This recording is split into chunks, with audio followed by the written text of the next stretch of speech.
Hello, everyone, and welcome back to another webinar. We would like to wish you a good morning, a good afternoon, or a good evening, depending on where you are in the world. My name is Samantha from SAFEopedia, and here at SAFEopedia, it is our mission to support the EHS professionals, occupational health and safety individuals with free safety information, tools, and education.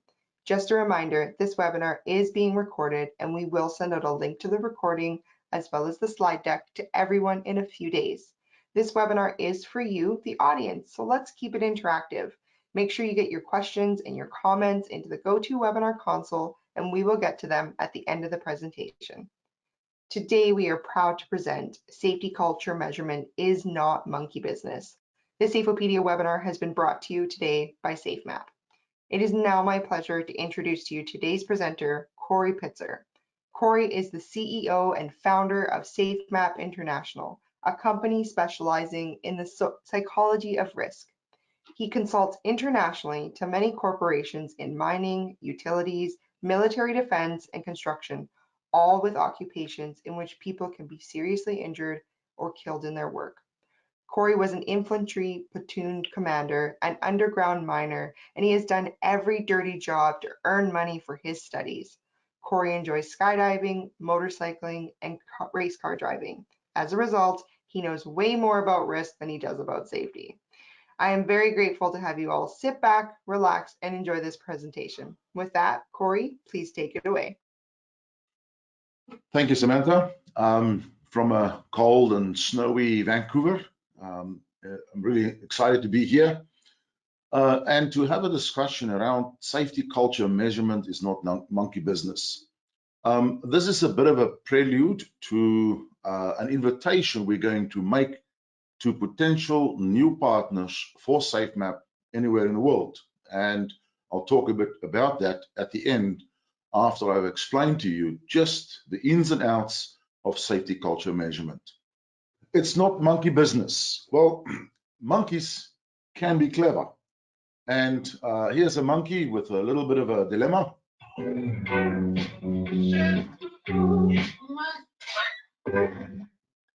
But that's the cleverest monkey you can get. There's other monkeys that look a bit more like this.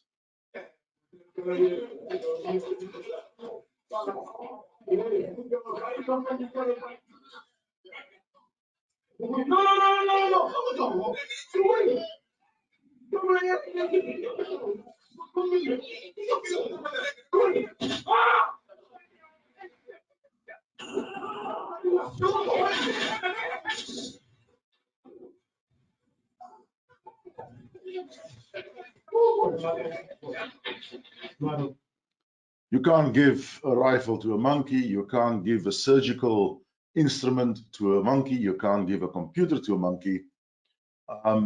The survey monkey is not a good idea.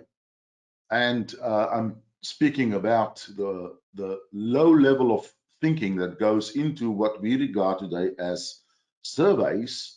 It seems to be as simple as let's put a few questions together, we send it to people, and we have in-depth information. In fact, we have garbage.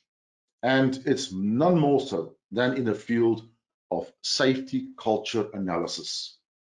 So in my talk today, I'm going to focus on why analyze safety culture, to explain safety culture and safety climate. And it's probably not a typical definition. It's not an academic definition of the two concepts. I'll give you mine. To explain or define what is measured in both culture and climate, to show how it is measured, which is critically important, recent trends in safety culture, and then to outline cultural transformation. The history, a little bit of the history of safety culture. It comes a long, long way. 1780 BC, the first manager of a project already established safety culture. And I'm talking about King Hammurabi, when obviously he wasn't too happy with the way that the safety was going on his sites. And he declared if a worker lost a limb due to the overseer's negligence, the overseer's limb will be removed to match the worker's loss. Now, can you imagine what an impact that made on the behavior and actions of the overseers? What changes they made to their actions and behaviors, and how that impacted on the perceptions of people and the culture in that organization. So I'm going to skip a little bit between King Hammurabi to 1960s. The concept of culture, safety culture, really started to come into play when we had these man-made disasters, 3 Mile Island, Challenger disaster, the Texas City disasters. And these these organizations were very good in systems, very good in safety management, and yet they had tragic, catastrophic events. And this prompted the thinking, well, maybe they have poor culture. And this was also related to the concept of high reliability organization theory. They talked a lot about culture. And as time went on, the term safety climate started to emerge, specifically as a result of the work of Zohar. And of course, there were other people who dabbled in the concept, Hudson, Hofstede, Edgar Schein, etc. Now, it's everywhere. Everybody has a cultural analysis done, or every second consultant has a tool, and this is how it's proliferated. To the better or worse, I'm not too sure about that. We'll make a judgment at the end. Let me just give you a little bit of an understanding of culture and climate, the way we understand it. No safety presentation is complete without an iceberg in it, so I've got an iceberg as well.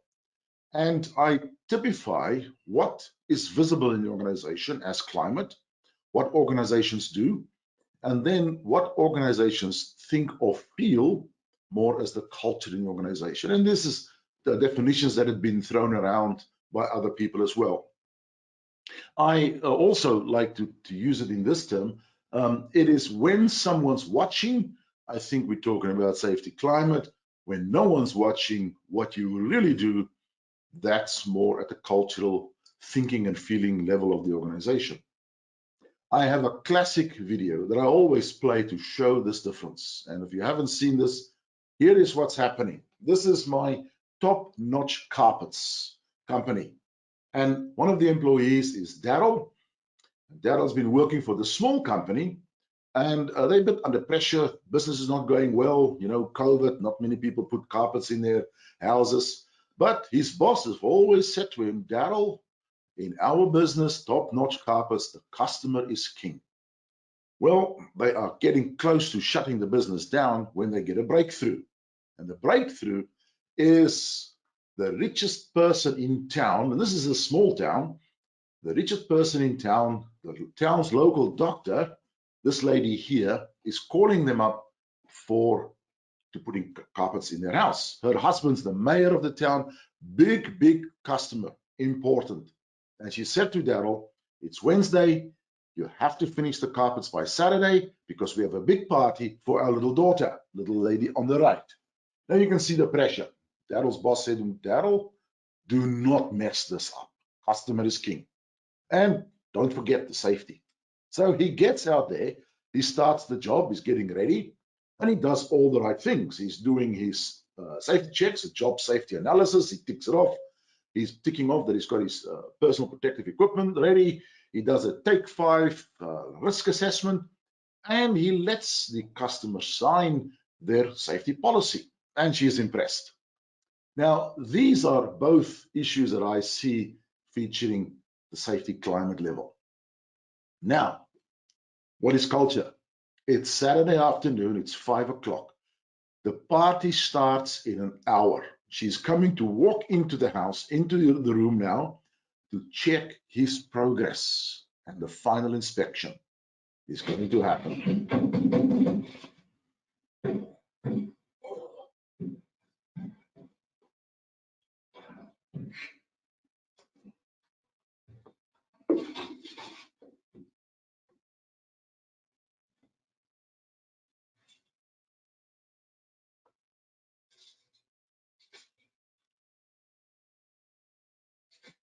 At this point, Daryl is in serious strife. He does have to do something now. If she walks in and she sees his cigarette packet under the carpet, he's going to have to cut this open or open the carpet up to get this out. This is a terrible dilemma he finds himself in. What should he do? Well, there's a difference between what he should do and what he will do. Or maybe it's the same thing. Will he lift the carpet up? That's what he should do. And fix this whole thing up and be open to the customer. Now, what he should do, safety climate in my terminology. What he will do, safety culture in my terminology. Well, let's see if it's the same. And Daryl is reacting.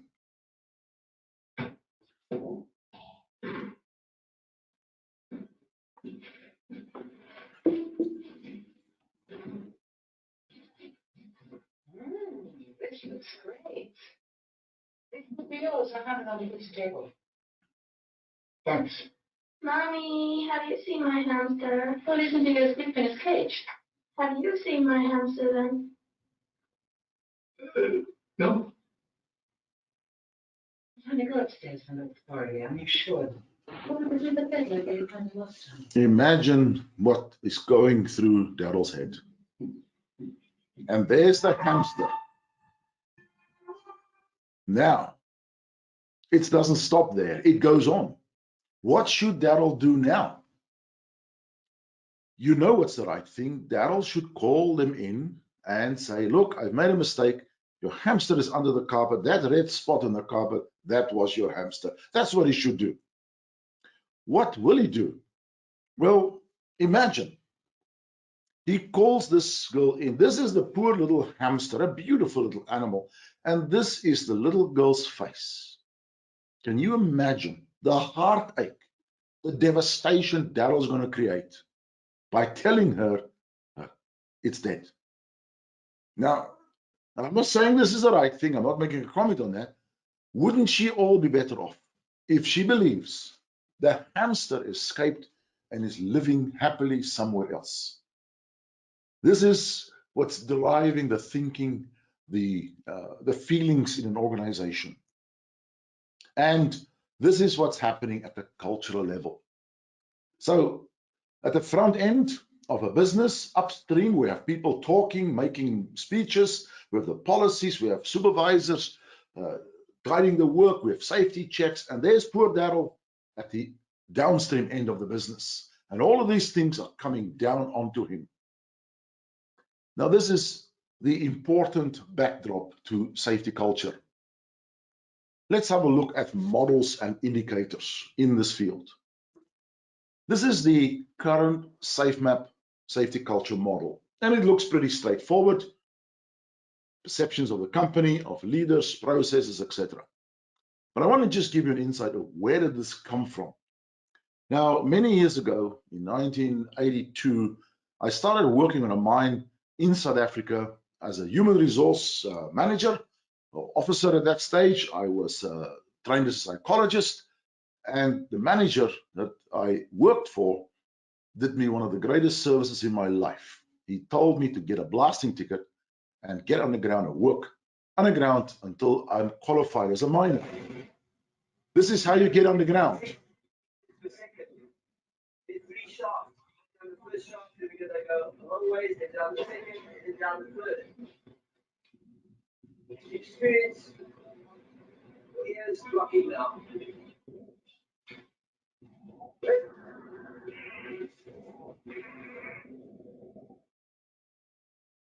On this mine's shaft where I worked, this is where and how 4,000 to 5,000 people go on the ground every day. Think down this first shaft, 1,000 meters, 3,000 feet, another 1,000 meters. You walk to another shaft, you walk to another shaft, you can go down another 3,000 meters. My shaft, my level that I was working at was around about there. And you walk 2-3 kilometers, miles to your workplace, and you arrive in your workplace. This is 1 meter high or 3.5 feet high. Temperatures through the roof, rock temperatures extremely high, and above your head, thousands of meters or feet of rock. It was in this environment that I started to appreciate, understand what culture is. This is literally living at the edge of life and death. And what I realized years later, is that there was something operating there, a power, a force that trumped our systems every time.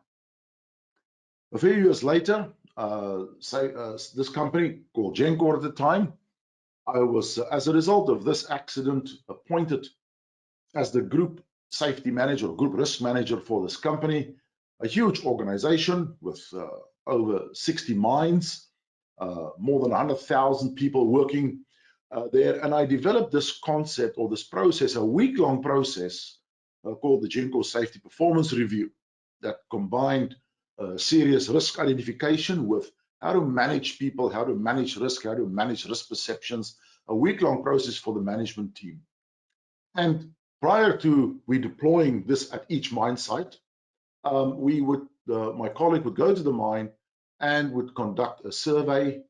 And this is our original model of people's perceptions. And this is the origin of the model. Some years later, in 1992, I moved to Australia. I started working there. And in 1999, the Minerals Council offered a contract, and we were lucky enough to win the contract, to conduct a safety culture analysis of the whole mining industry in Australia. And we selected a sample, 42 mines participated, and our safety culture model now expanded a bit into also incorporating safety climate. And I'll show you a little bit later about that. At the same time, this same organization, Minerals Council of Australia, was running a process called the MINEX process. It was a prestigious award that companies could win by showing that they have a great capacity of safety management, safety controls, risk control in place. So the presence of capacity in their organization was a measurement system. A team of people, up to 12 people, would come to the site, spend a week there, and would interrogate, looking at everything they do. And then the top competitors, one would be selected as the winner of the MINEX award. Very prestigious process. One of those winners one year was also a company that participated in the survey of ours. And this company was North Parkes Mine. And this is what happened.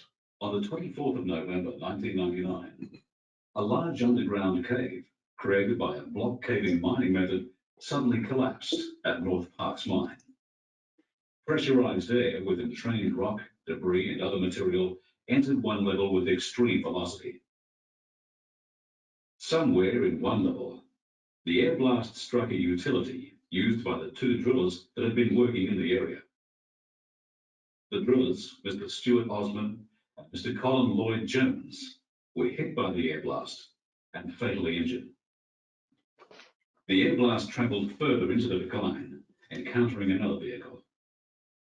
This vehicle had two passengers.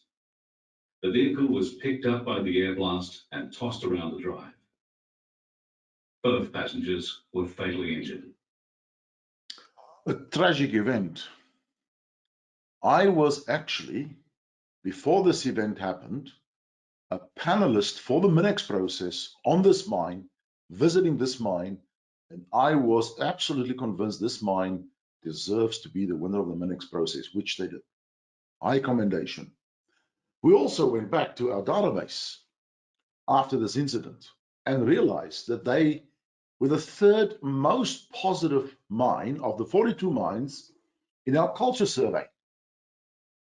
We were matching the performances of these companies by lagging indicators, which had a roughly good fit. And this was astonishing. This is a mine with incredibly good safety systems, a mine with incredibly positive employees, competent management, and experiencing this disaster. Something in our model was missing.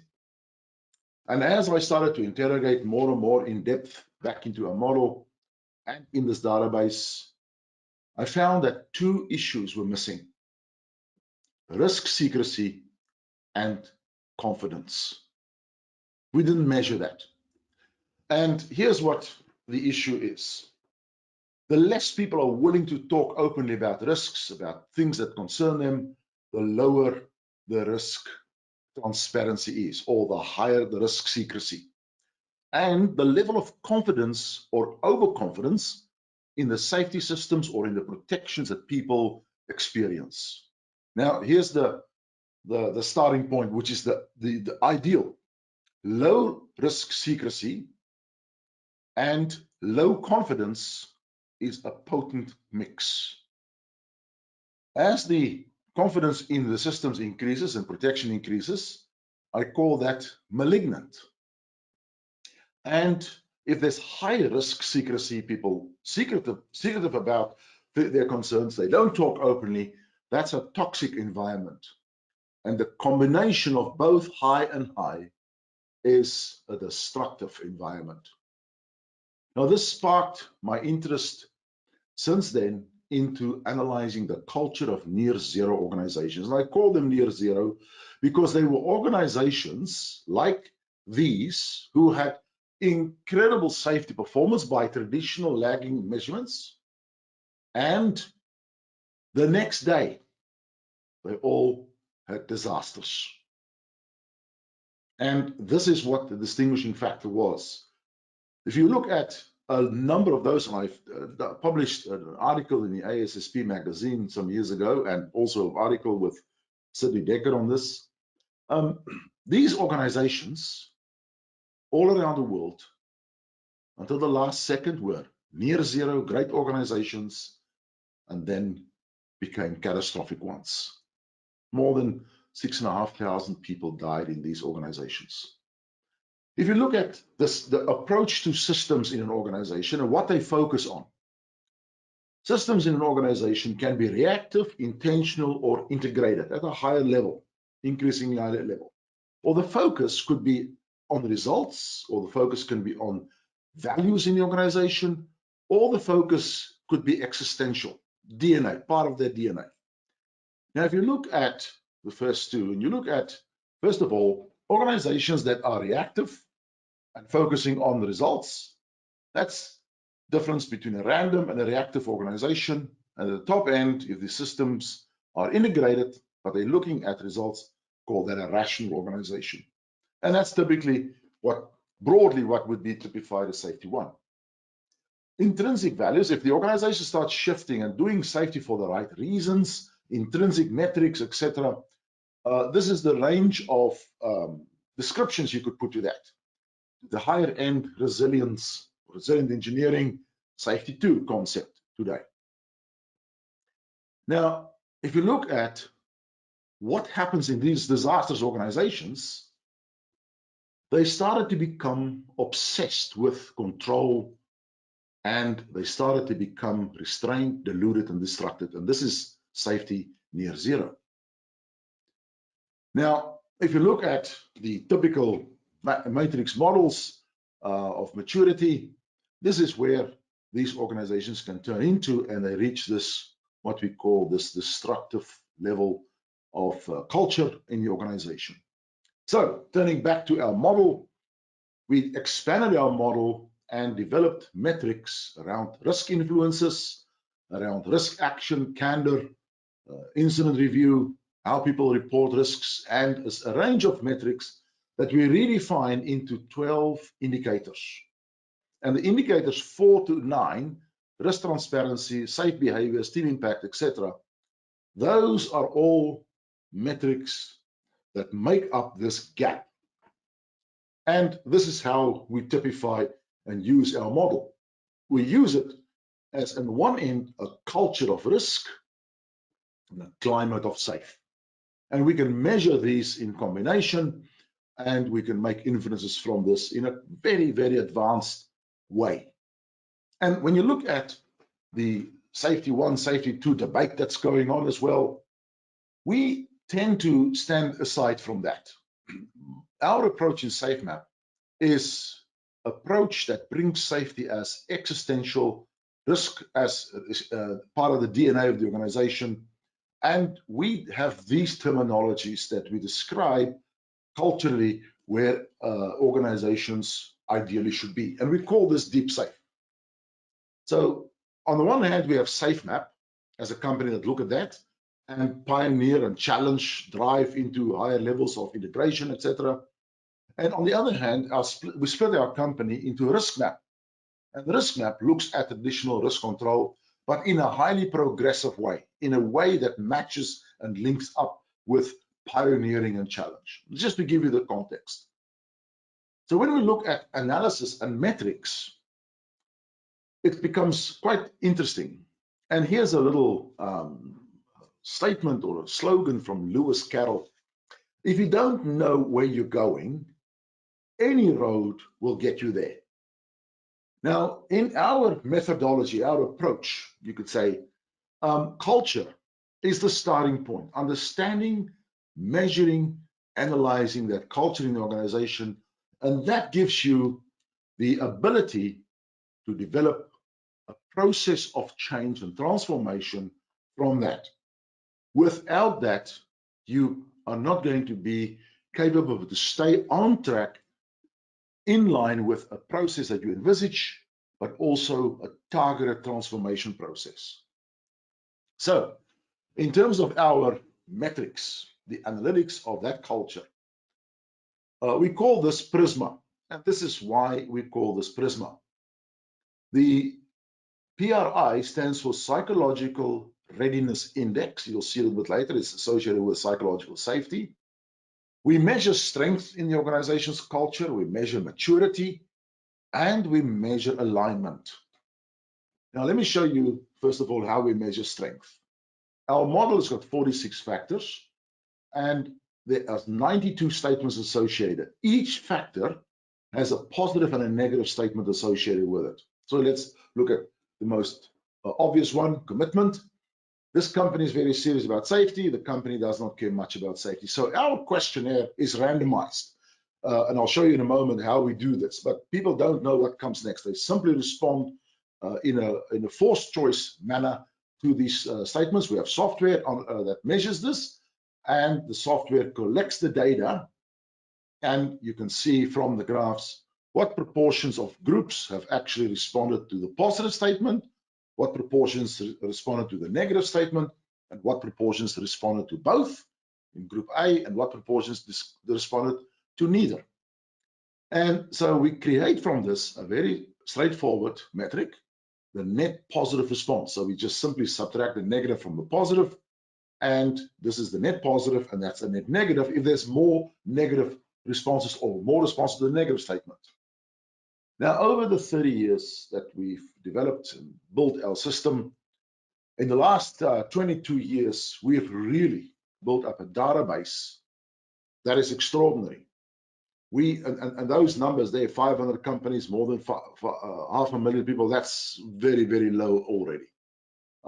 We have done these surveys in a broad range of organizations, industries around the world.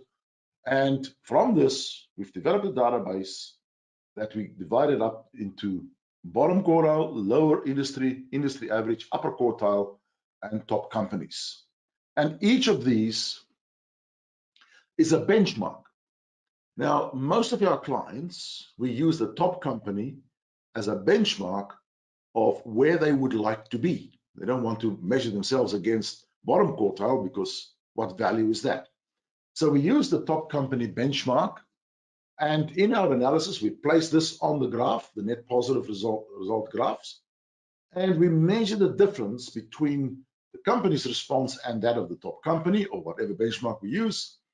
And that difference tells us where the organization, at what level is the organization responding. If they respond at the same level as top companies, it'll be at the 0 line or above. If they respond at industry average level, that's the level that you see there in blue, then they can be responding in certain instances to the lower industry level, or they can respond at the bottom industry level. And this is very important because this gives us the ability to place this organization in terms of our indicators that I showed you, the strategic indicators by job level on what we call a heat map. And this is very clear what is now shown there. For instance, is there trust in leaders? You can see most levels in the organization responded at top company level. You can see there, go down to team impact on risk taking. Most of the responses there was at bottom company level. So this is a very in-depth and clear picture for the organization where they're going, where they are, not where they're going. I'll come back to where they're going. And I'll show you more examples of this. Then a second metric that we use is what we call alignment. Now, this is a very powerful metric. And alignment is to what extent is the response patterns at executive level and senior management, middle, etc., similar, aligned, or not. They could all be at a high level, positive responses, but are they positive about the same things in the same pattern? And this alignment is the quality of the glue that you use in doing a job. This is the quality of the glue in the culture. The strength that I talked about earlier on, that's the strength of the glue. But this alignment to me is that measurement of quality. And you can have people at different levels. Executive respond very close to positive to top companies, contractors at the bottom, at the lower level, etc. But here's how we place our 46 factors, the net positive response on that, and it forms a pattern. So you can see there, factor 1, then factor 2, it creates quite a pattern of responses. This could be at the operating level. If, for instance, the frontline leaders responded very differently on a different pattern, and it's only, say, like 55% equivalent, that tells you something. Or the management levels, the leadership group, could be a very vastly different response pattern, and that could be only at a 25% level. Ideally, the alignment in the organization needs to look something like this. If the lower group is more positive about commitment, all the other groups are. And we develop a metric for this by looking at correlation analysis. This is the top company levels, top company benchmark, and you can see that on average, the top companies are 81% aligned at various levels in their organization. And if you have a look at in this case, a specific client, you can see that they drop down to 63%. And you can see certain gaps that, for instance, the difference between senior executive or the misalignment is 32% between the representative employees and senior executives. So this is a detailed analysis that can be done right throughout the organization and gives you an enormously rich body of information. The next metric is the psychological readiness index. Now, this is related to the work of Amy Edmondson. Everybody knows about that these days. But we've been using a psychological safety index since way back in the year 2000. And we base this on the work of James Reason, Professor James Reason, who defined types of culture. And he defined 5 types of culture: an informed culture, a just culture, a reporting culture, a flexible culture, and a learning culture. We've added a trusting culture and a caring culture to that. And we derive a measurement of this types of culture from our model. We use certain factors out of our model and we combine them into a metric for each of those types of culture. And they are shown in our analysis as a spider graph like this. And you can see that's where the top company level sits on those 5 cultures, or 7 types of cultures. And this is where a client can be sitting. And of course, you can have a large array of permutations of metrics and analysis that come from this. Again, a very powerful metric that tells us what is that risk culture in the organization. Now, the maturity assessment comes from a combination of all the metrics that we've just shown, and in association with our strategic indicators. Is safety a commitment? Is there trust, response to failure, etc.? And we can then from that identify just where the organization sits in terms of the typical maturity index, commonly used, or is the organization sitting in this deluded, distracted, restrained angle. This is extremely powerful and gives the organization some very, very valid and early warning signals about where the organization is and where the organization should go to. Now, one aspect that is incredibly important, and this is where it's almost become derided to a level of monkey surveys, is the methodology and psychometrics associated with safety culture. And this is the least or the most neglected aspect of safety culture assessment. If you look at the original model I showed you, the work of Daniel Kahneman was extremely valuable for us because it distinguished between two types of thinking. I'm not going to go into Daniel Kahneman's work, but there's slow thinking and fast thinking. And where he indicated that the fast thinking mode is the emotional error prone mode where that's where people take risks. If you think in terms of compliance, that's the slow thinking mode. Now, when Darrell was doing his safety checks, he was actually doing a slow thinking mode of thinking methodically. If Darrell is given a questionnaire to complete on safety culture, and he reads the statements like this is a typical one I just took off the internet, and there's many of them around.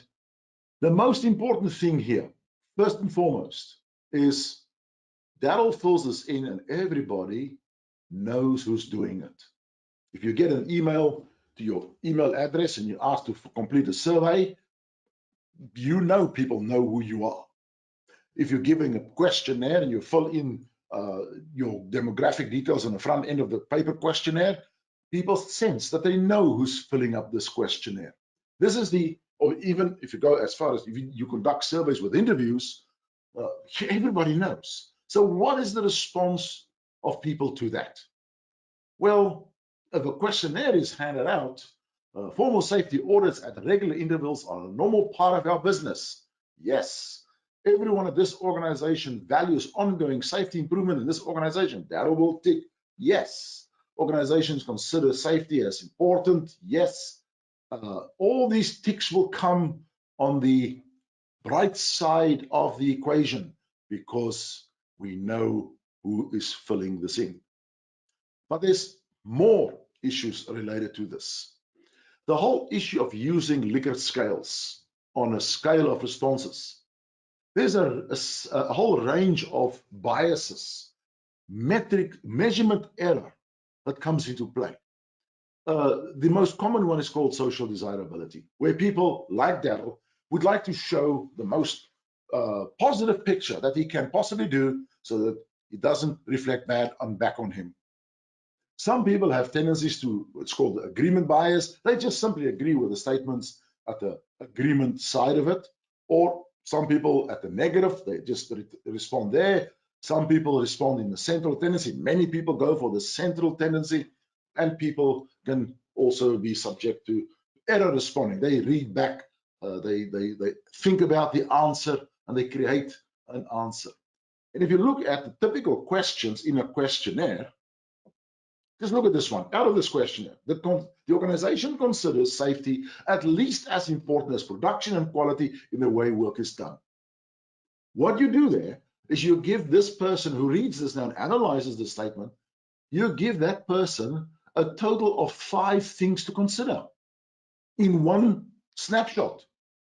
Here's one of the worst ones I've seen. In our team, we are empowered to work flexibly and in an agile way, focusing on outcomes and results and not on activities and tasks. Again, 5 things, but my goodness, you don't even know what that means. Only a monkey will tick the box here and will think that they understood what is happening here. And this is the problem with any questionnaire-based survey. So I'm going to make a daring statement. If you conduct surveys with a web or a paper questionnaire with Likert scales, you are not measuring culture. It's a monkey survey, you're measuring opinions, and you are prone to all those biases. How do you overcome this? Well, I've developed this methodology many, many years ago in South Africa. At first with a very basic little button set, and later on we've developed this through electronic response kits, systems. And SAFEmap has developed this particular one. We've hard-coded this particular instrument to be able to work with our software. I'll show you that in a moment. But simply what happens, people come into a room on regular arranged sessions. So in an organization, there could be 5 sessions a day. People come in, they grab one of these key response clickers, they sit down and they click themselves into either the job level or a department by pressing certain numbers, and then they hide the buttons away and they simply respond on statements that are being read to them by a facilitator. So they're in the room and they sit there and the facilitator reads from a laptop, and our software is embedded in the laptop, and this software allows the facilitator to paste them through the whole survey, button allocations. I'm not going to go into the details here, job levels, departments, introduction to the survey, some instructions, and then the statements are being read. The people in the room don't see the statements, they simply hear this. We have a good safety program in our company. And the statements are being run through in this way, and there's no time to think. We are making the measurements in our electronic survey anonymous because no one knows who's pressing a button, and this is measuring intuitive, fast responses. There's no agreement bias because the statements are positive, negative, and randomized. There's no extreme responses because it's forced choice. There's no central, so there's no central tendency. And there's no error responding because there's no reading. You'd be surprised at the difficulty that people have in reading questionnaires at various levels of an organization. And we're able to measure not from the climate level, but we're actually measuring intuitively what's going on in Darryl's head. This is what we want to know, what people will think moments before they have to take this action. It's intuitive, it is emotional almost, and it's rapid thinking. And that's how the test is. That's how the assessments are. So I'll go a little bit into the reports and feedback. I won't go into too much detail here. The safety culture reports that we provide, on all those factors, there would be an analysis of the, this is just factor number 13. There'll be an analysis of the positive, negative response patterns. We'll convert that into the net positive result. The database, the red lines there, you'll see that's derived from our benchmark, and there'll be what we call a shift graph for each of those factors, and there'll be a heat map for each of those factors. So you can see that, for instance, this is the overall outcome in an organization against our 12 indicators, and also the 2 benchmarks, namely psychological readiness and benchmark to the company. You can see here that, for instance, in this case, you can clearly see how this organization at this level, on transparency of risk, safe behaviors, team impact of behaviors, you can see how the responses dip down to lower industry levels, bottom industry levels. Clearly, this is an issue of concern. You can see that on organization's commitment, the executive level had responded at lower industry level. And you can see there on decision making, they have also responded at bottom industry level. So you can, and this is very quick examples of analysis and interpretations that you can make. So you look at the first one is safety commitment. It goes into much more detail now. You're looking at those 5 sub-factors: commitment, policy, goals, priorities, manager visibility, and you can clearly see where are the areas of concern, where the areas of deficiency, you could almost call it that, and this gives us the information to make the interpretations from. And this organization, you can clearly see that at this risk level, risk influences in the organization, there's a high degree of influences on the risk-taking behavior. And risk transparency in this particular organization is critically low. People, you can see that the supervisors and at the executive level, that's where risk transparency breaks down more dramatically. You can see, for instance, on team impact on risk-taking. Here you can see, for instance, that on peer pressure, members in my team do not like it if you take a chance at that red level, response level. They don't care if you take a chance. And you can see how these factors are playing into people's minds and thinking and their actions and behaviors. Members of my team avoid taking shortcuts at the red level. They opted for the more negative statement. People take shortcuts when pressures are high. You could also, and as I said, just examples. You could also have analysis of this kind, where you look at different departments in an organization, and you can clearly see how the various departments differ in terms of their responses. And you can see, for instance, at services, there's a high degree of negative responses at the all factors, and issues in this organization is certainly of grave concern. And you can get that from the various levels inside each of those organization levels, subsections. So we've done all the analysis, we've got all the data there, and then we start to put things together for the client. We make these tactical conclusions or tactical descriptions of findings and conclusions, and each of the levels that we would interpret that in terms of our analysis, in-depth analysis, and we would come up with a range of these interpretations, findings, that tells the organization, these are your strengths, your limitations, and your weaknesses.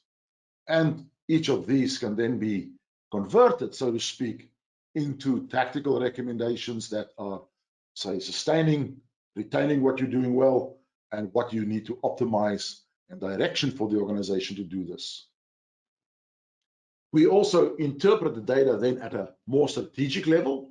So what are the strategic trends that's visible in your organization? And we create a summary of that for the client to see what are the major issues the organization need to address. And we turn this into strategic recommendations. Now, over the years, our approach, our interventions have come a long way. We've been doing safety culture analysis for many years, and as time went on, we developed interventions to address the various aspects of these transformation processes. And so, as you go forward in the organization, and you have done the cultural assessment, obviously the first thing is, what do you need to revision? Where do you want to be? What is the pathway? What is the end result, so to speak? What is the why you want safety for?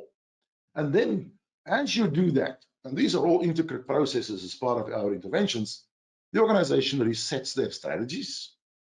The organization realigns their leaders to those reset strategies. It refocuses the performance levels of supervisory levels and processes in the organization. It re-engineers the systems as time goes on, and it reskills the organization's workforce in what we call risk competence. And this becomes the pathway of change and transformation in the organization. And as you initiate change, these various aspects: cultural analysis, then reset the vision, design strategies, set them up, activate the strategic plan, leadership training follows, leadership activation, supervisor training, team training, all in a process of scientific disciplined change. And you can, after some period of time, you can do a cultural analysis again, and you can reset your organization. For each of these, as I said, we've developed interventions that follows that line, and organizations can select from this to identify areas of improvement that they want to embark on. Now, this process has been deployed at several organizations, and probably the most comprehensive transformation process was actually at Southern Company. This started in 2017, initiated at that stage. Jenny Bailey was working at the Southern Company, and she introduced SAFEmap to the organization. And this is what was said sometime after by the COO at the time, now the CEO of Southern Gas, called Kim Green. And this is what Southern Company looks like. It is a really massive organization, 30,000 employees owning these and several other organizations. And I'd let the words of Kim Green give you an indication of the power of this process. All right, now you've heard a lot in the last couple of days about Southern's safety journey. We are transforming. We may not even know everything that we need to know and be making a complete transformation in exactly the right way, but we knew we needed more assistance and more knowledge. And I'm thankful the rest of our safety team for putting together a process and saying the first thing we really need to do is understand our safety culture. And they reviewed the expertise and experiences of several groups, and we ended up hiring SAFEmap. And you have all had the opportunity to spend some time now with Corey Pitzer, who has changed our world. And we want to share him with you in terms of, again, sharing with you some of the learning along the journey that we've been on. The experiences, the processes that are critical for us continuing to move forward to become not just a very good safety culture, but a great resilient safety culture. And we had actually just sort of executed an employee survey last fall that over 25,000 of our employees. So that was terrific. People cared. People wanted to weigh in. People wanted to be heard. And a lot of what we heard, our focus on target zero had become a negative, not a positive. It had created an environment where people were fearful. There was a lot of peer pressure. We celebrated these strings of target zero, days, weeks, months. We're very proud of that. But the fact was that we created an environment where people got hurt and kept it to themselves because they didn't want to be the one to break the winning streak. We changed our entire pay structure around. And in fact, the pay goal this year for Southern is that all of its executives will go through a training process, and it's a process with Corey Pitzer and his team. And that has been remarkable. And I just leave you with my most heartfelt thank you for your commitment, for your time, for your efforts, and for your partnership. Thank you. Kim Green is one of the most impactful and resilient leaders that I've come across in my career. Certainly a person who was a driving force in this whole process. In summary, almost, the change process in organization is based on this statement of Albert Einstein. I'm not always sure Albert Einstein said the things that he said, but apparently he did. Our world is a product of our thinking. Our safety is a product of our thinking. Our culture is a product of our thinking. And we cannot change it unless we change our thinking. And the change process of how do we change our thinking starts with an understanding, an in-depth understanding of the true nature of the culture in the organization, the thinking of Daryl moments before the lady walks in and he has to make a decision about that bulge in the carpet, his cigarette pack. That is what is ultimately the target and focus of any change process. Now, another famous person, Yogi Berra, said, you've got to be very careful if you don't know where you're going because you might not get there. I love Yogi Berra. Basically, what he's saying, if you don't know where you're going, if you don't have the insight of the starting point in your organization, you will be shooting in the dark. You will probably get nowhere and you'll be looking very busy and you'll always be doing many things and people think you are committed because you're busy. And it's basically just busyness. So this was an introduction to a new era for SAFEmap, where we're going to offer partnerships with other safety consulting companies. And we're going to select people to come and join us. And we're going to make our Prisma safety culture tool available to them to use in their own consulting.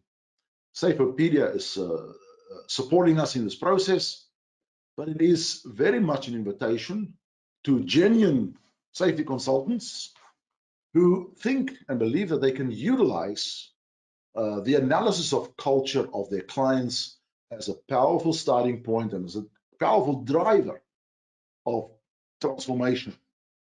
And so we're going to be selective. We're going to invite people to do this, and we'll have preliminary agreements with them, non-disclosure agreements, and then we're going to target expanding our reach to other consultants around the world.